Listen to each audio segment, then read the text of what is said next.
la calidad de vida de todos. Así que hoy contamos con la presencia de una invitada excepcional, la doctora en ciencias Daisy Vilamajó, experta del Grupo Nacional de Diversidad Biológica e investigadora del Instituto de Ecología y Sistemática. Una vez más, bienvenida. Buenas tardes, muy buenas tardes. Encantada de estar aquí con ustedes y de hablar de un tema que ha sido prácticamente mi vida, que es la conservación y uso sostenible de la diversidad biológica. El placer es nuestro. Quiero apuntar, para que nadie quede bravo, sí, que soy del Instituto de Ecología y Sistemática, que pertenece a la Agencia de Medio Ambiente y al Ministerio de Ciencia, Tecnología y Medio Ambiente. Así nadie se siente excluido. Así nadie se siente excluido. Estamos en paz con todos. Doctora, ¿por qué se celebra el Día de la Biodiversidad, específicamente el 22 de mayo? Bueno, porque se celebra el que todos los países, excepto algunos que no firmaron el convenio de diversidad biológica, el llamado Convenio de Río, sí, y eso lo hicieron el 22 de mayo de 1992, donde Cuba estuvo muy bien representada por nuestro querido comandante en jefe, Fidel Castro, que hizo el discurso más corto de su vida, pero muy hermoso, de 3 minutos. Con una vigencia tremenda. Con una vigencia tremenda, donde decía que una especie estaba en peligro de extinción. Y que era el hombre. Precisamente el hombre. Cuba es un país con una biodiversidad única. ¿Qué factores hacen que nuestro ecosistema sea, digamos, tan especial, diverso? Bueno, la pregunta es muy amplia, sí, pero vamos a tratar de resumirla. Podemos hablar que nuestro país es un archipiélago formado por una isla grande y otra serie de islotes que nosotros llamamos cayos, que su geología, o sea, el surgimiento de este archipiélago fue a partir de, bueno, todo un proceso geológico que dio lugar a un melange de roca donde están muy representadas las rocas calcáreas, por supuesto. Sobre esta geología se asentó o se desarrolló también los suelos, que son muy variados, sí, tenemos suelos muy variados, eso unido a los vientos que nos tocan, más las corrientes marinas, la cercanía a, digamos, a la península de la Florida, a la península de Yucatán, y otros factores climáticos, que sería muy largo llamar, pues trajo consigo que en Cuba se desarrollara una gran biodiversidad. Contamos, por ejemplo, en el oriente de Cuba con el punto, le llamamos el punto caliente, o el punto de mayor biodiversidad del Caribe. Está situado en el oriente de nuestro país. En el oriente del país, en el Parque Alejandro de Humboldt, en el macizo Nipe-Sagua-Baracoa. Efectivamente, y bueno, vemos algunas imágenes en pantalla que ilustran de alguna forma la riqueza de nuestra biodiversidad. Me parecía muy interesante lo que nos contaba, porque incluso los vientos tienen que ver con esa composición tan diversa que tenemos. Por supuesto, porque debemos tener en cuenta que tanto las aves migratorias como digamos, los polen de las diferentes especies, la humedad que traen los vientos, conllevan a que se desarrolle una diversidad biológica. Desempeña todo un rol esencial. Todo un rol. Ahora, en los últimos años hemos también escuchado mucho sobre la pérdida de la biodiversidad a nivel global. ¿Cuáles son los principales desafíos que enfrenta Cuba en la protección de esa riqueza natural? Bueno, en realidad los desafíos de Cuba no son muy diferentes a los del resto del mundo. Nosotros hablamos más que de desafíos, hablamos de amenazas a la diversidad biológica.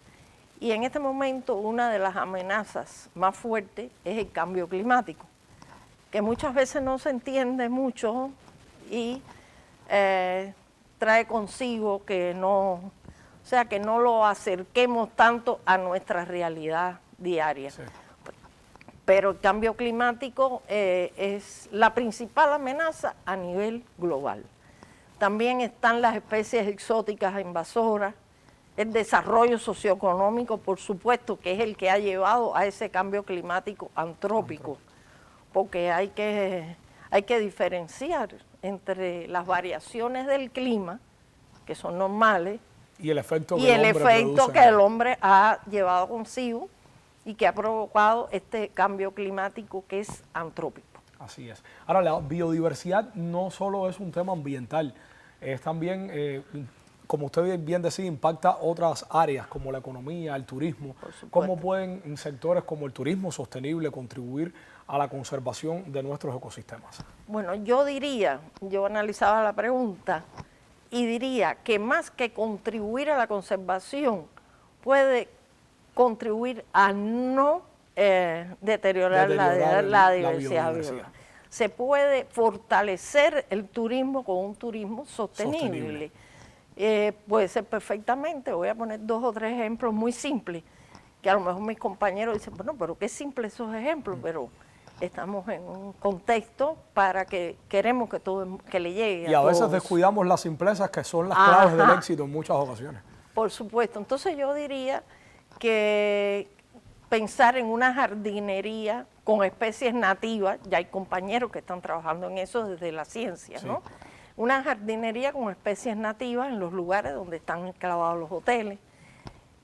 Usar los medios que tenemos ahora, como la fotocasa, la observación de aves, el buceo contemplativo, o sea, una serie de medidas que pueden ser muy agradables para turistas, que tengan una cierta también educación ambiental claro. Y a los que no lo tienen, para llevarle esa educación ambiental. Ahora, a nivel, tanto turistas nacionales como internacionales. Efectivamente. A nivel local, ¿qué iniciativas destacaría que han tenido un impacto positivo en la conservación de especies y hábitats en Cuba?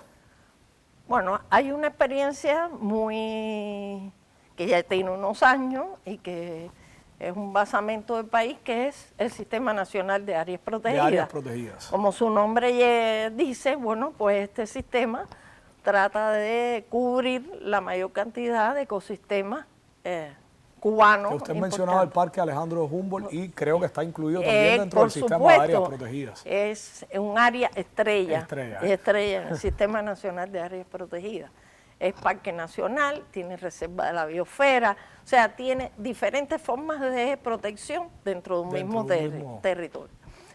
Pero también hay otras formas ha habido otras acciones de protección importantes, por ejemplo, que en los últimos años se ha desarrollado mucho, algunos proyectos nacionales e internacionales, todos tratando de llevar a un aumento de la resiliencia de los ecosistemas, sobre todo los ecosistemas costeros, en nuestro caso los manglares, que son la primera protección ante la subida del nivel del mar, los ciclones, o sea, los eventos meteorológicos extremos y demás.